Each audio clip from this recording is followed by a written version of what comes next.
In today's video, I'll show you how you can add a LUT on DaVinci Resolve. So let's get started. So here we are in DaVinci Resolve, and from here, what we need to do is to open our project settings. So click here on the settings icon at the very bottom right. Now in here is that you want to go into color management. And now you just simply would want to navigate into the bottom where you can see the open LUT folder. Now in here, once it's opened, is that you just simply want to drag in your LUT in here that you have externally. And then once you have dragged it in here or pasted in here, is that you just simply need to go here and click on update list. And then after that, you want to also make sure that the 3D lookup table interpolation is set into tetrahedral.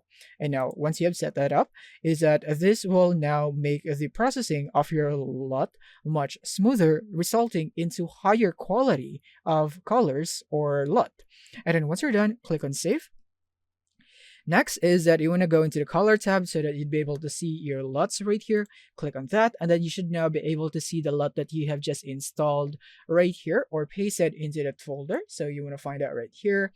So for example, I'm just going to go for this one and then drag it here into my footage.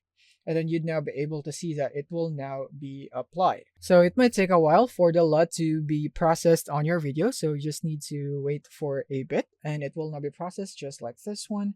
And yeah, this is basically it on how you'd be able to do this on DaVinci Resolve. Thank you for watching and see you on the next one.